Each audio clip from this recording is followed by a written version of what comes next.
Okay, it is the last afternoon in February. It's right before 6 o'clock, which I believe starts evening. And so it's right before 6 o'clock here on the West Coast. And it is the last afternoon of February. And I'm going to be reading a poem called An Afternoon in February. Um, and, last year was a leap year, so we had the 29th, but this year we just have the 28th. And that is today, and it is hard to believe that March is already here. That is really hard to believe. Um, we've been doing things like, going to the dentist in another country because it's easier and more free, actually.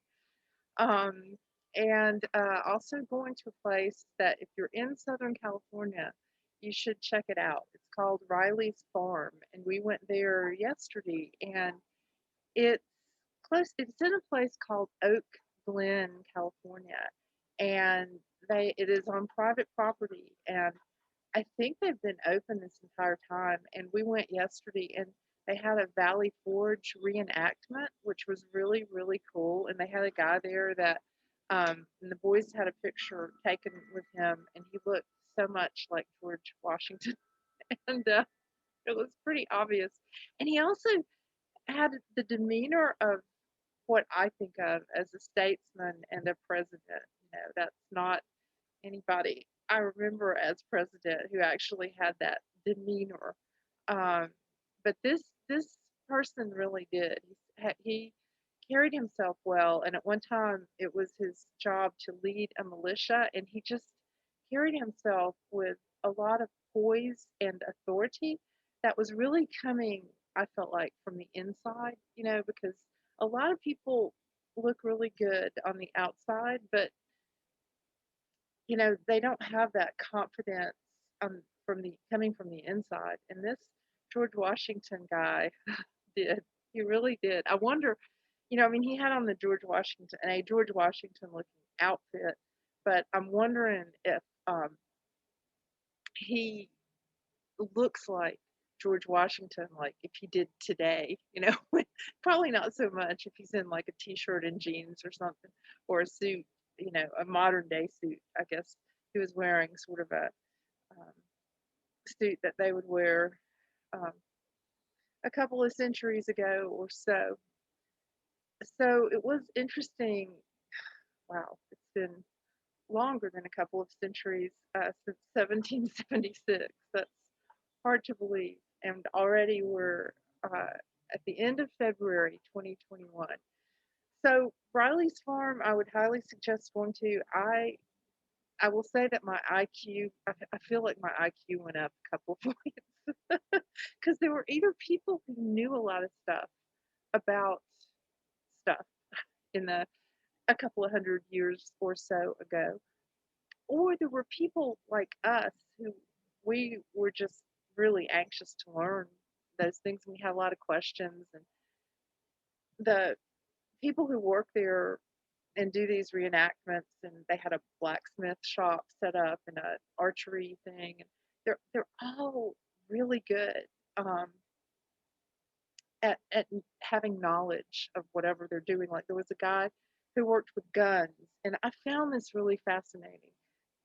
He said that then the guns weren't very precise. I mean, we think, and maybe even in movies, it's been portrayed, that a couple of hundred years ago that people would be shot, um, and somebody would aim and shoot and kill someone.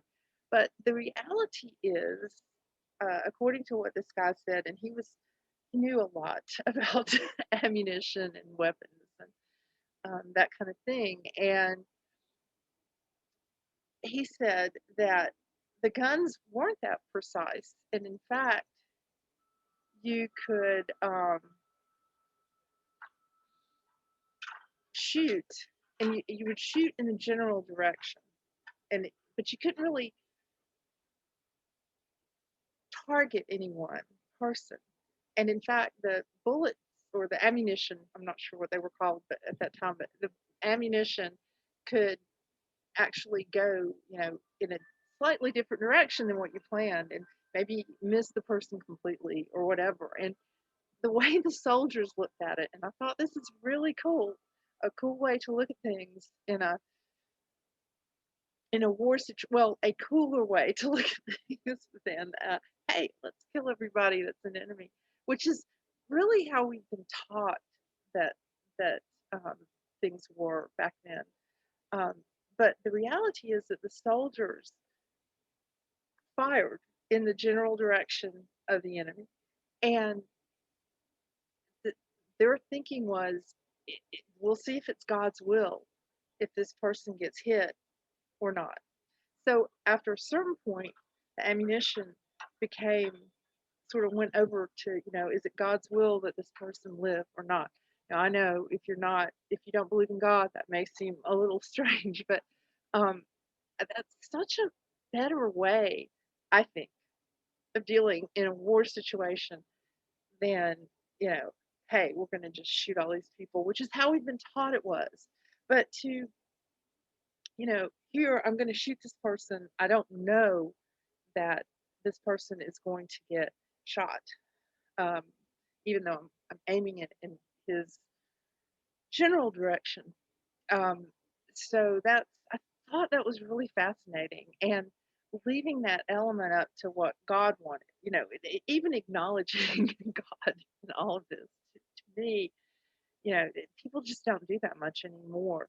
And I wonder about how many troops in the U.S. military pray, before going to battle, or that it just seems like that's gotten quite corrupted, and there's not much evidence of God or God's will that I've seen in the U.S. military, you know.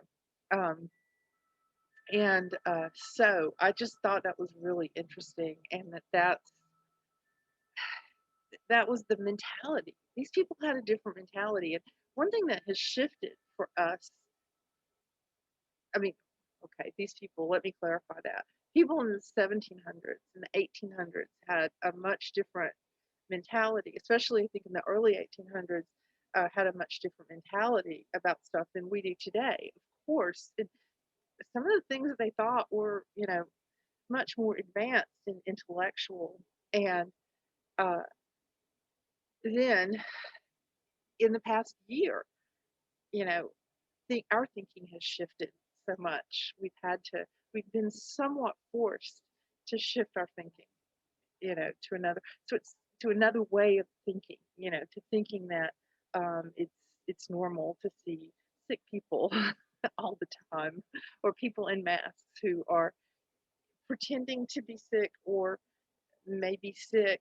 Um, I mean, if you're not sick and you're wearing an mask, oops, that makes the cut, um, or whatever. I mean, you're going, the idea is that you're surrounded by people who look like they're very sick, right? Because they're wearing MASKs and they're, keeping away from everybody, and they're acting like there's something wrong with them. But really, there's not anything wrong with them. Um, they might have a virus, which those have existed um, for a long time. And everything's sort of been transferred into this COVID. Um, so nobody really actually gets sick with COLD or FLU anymore. So that's all shifted. And a year ago today, I guess, or was it, let's see, the 29th, a year ago today, I think, um, on the date is when I went to see, and I know I've said this before, but my son's last swimming pool or swimming competition at the swimming pool in up the coast a little bit. Um, and it was a couple of hours away. We had just come across the country, my two younger sons and and I was really tired, but I'm so thankful I did that because, swimming is one of those things that has become too dangerous because, of the warm, moist bacteria that you were forced to put on your face. And I'm hoping that some, that he'll be able to swim again because he really loved that. And all my kids really like swimming, enough to do it as an exercise. And that's gone now. And that's one of those things that, um, you have to have a big pool to do laps and that kind of thing. And most of those are in the public domain and they can, ask anything of you um, to let you in. And so unfortunately, that's gone. And I had no idea a year ago that that would be gone from our lives. It's been part of our lives for a few years. And my kids all know how to swim, and they all have uh, been they have been to swim competitions. Um, they've all done that. They've all done that and placed, and sometimes placed in them. And they've done that for a number of years, and that's just been taken away from them with no real reason why, um, and less of a reason, as time goes along, and a lot of the stuff just seems really bizarre, um, and unnecessary. But those kinds of things, like taking away college and putting all the college students that are in dorms and basically um, in some kind of jail. And I'm so thankful that you know none of my kids are in that particular situation. Um, and I think a lot of us are working to change this world into what we want, into a place where we're not afraid of each other and we're not isolated from each other, and we help each other and we love each other and we connect. We've been connecting with people for the past few days. It's, and I'm thankful for that. And now, oops, I lost my place for the poem. Oh, yeah, here we go. An afternoon in February. So I urge you to connect with people. And I know people are afraid to do that. I heard about a hospital around Temecula, which is south of Los Angeles, um, in around that area, that they were allowing one visitor in per person per patient now. It's like, oh, I know it's weird that we rejoice at that, isn't it? Because uh, those visitors should never have been disallowed. And so that's just where we are. And I was talking about that this weekend. Another thing that happened was uh, I got a haircut, and I was talking to the person um, who did that. And, you know, I'm finding that a lot of people are getting tired of this stuff. A lot of people don't believe it. A lot of those people may have believed it at first. And a lot, just as people buy into this psychological operation or these psychological operations, just how as people buy into them at different levels, um, I think people also um, understand them at different levels, and I think people get out of them, by different levels sometimes. There are many levels to this, even if you believe all of the COVID 19 stuff, um, well, what do you think about the Texas stuff? What do you think that about that in relation to this exercise called VARKWINTER that was described a few months ago? So there's that. There are different operations that seem to be going right now. And in fact, the COVID 191 is not actually doing, they're not doing much with that. They're letting up the restrictions on that, and pretty much coast to coast. These things pretty much go coast to coast and have been in the past year. Um, so, what's next? We don't know. We don't know. I don't know. But I know that a lot of what has happened, there are a lot of people waking up to this, and there are a lot of people, some people wake up to it and they may go, I'm never going to wear an mask again. Okay, that's one level. And then other people wake up and they're like, okay, kind of like that guy in grocery outlet the other day who thanked me for not wearing an mask, but was very afraid of taking off his own. So that's another level. And some people might have just thrown it off, had some kind of revelation. So we're going to probably get out of this stuff by steps. Um, but I am thankful that I've been able to spend, we all have, the last 2 or 3 days just around a lot of thinking people who are asking questions, people who want to know about history, people, I mean, even my hairstylist is very, I don't want to say woke because that there's a whole other connotation, but she's very up on things and she's done a lot of research. And, the New York Times tells us that we're not qualified to do research, but she doesn't believe that. And I'm glad. I like to hang out with people like that. And the Riley's Farm people, just super awesome.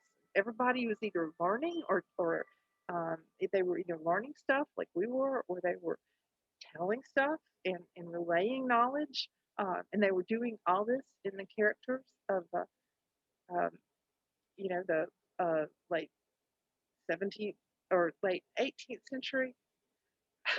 Oops. I hope that earlier when I mentioned that, I mentioned the right centuries. Because 17th century is the 1600s. So I probably meant 18th, 19th century earlier in the video, and I said 17th and 18th. I'm sorry. It is getting dark.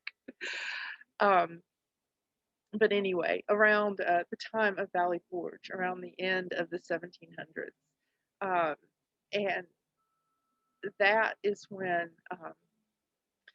these people were there. They knew the history of that time. One person even said that a year's salary was 10 shillings. So that's very interesting, isn't it? Now I want to know a little more about what a shilling is and how much it's worth. How much it's been worth traditionally. After that, maybe before that. You know, so it's nice, and I encourage you to give up your fear and find things to do like this. These people give me hope that there are people who are wanting to pass along history and care about this whole history thing. That encourages me. And people who believe in freedom still, that encourages me a lot. Okay, an afternoon in February. Thank you for listening to my ramblings. Oh gosh, it's gotten dark again. Maybe I can do this. We'll see. Many of the paper boys here in LA are starting to grow beards. This makes them look suspiciously like bad poets. A paper container in front of me says Martin Van Buren was the 8th president of the US from 1837 to 1841 as I spill coffee on my new dictionary. The phone rings. It is a woman who wants to talk to me. Can't they forget me? Am I that good? The lady downstairs borrows a vacuum cleaner from the manager and cackles her thanks. Her thanks drift up to me here and disappear as two pigeons arrive and sit on the roof in the wind. Vacuum is spelled very strangely, I think, as I watch the two pigeons on the roof. They sit motionless in the wind, just a few small feathers on their bodies, lifting and falling. The phone rings again. I have just about gotten over it. I have just about gotten over you. That's the quote from the phone. Thank you, I say, and hang up. It is 2 in the afternoon. I have finished my coffee and had a smoke, and now the coffee water is boiling. Again, there is an original painting by Eric by Eric Heckel, on my north wall. But there is neither joy nor sorrow here now, only the paper boys trying to grow beards, the pigeons in the wind, and the faint sound of the vacuum cleaner. That is from a book. by Charles Bukowski. What matters most is how well you walk through the fire. Oh, last night, almost forgot. I don't want to forget this. This is fun.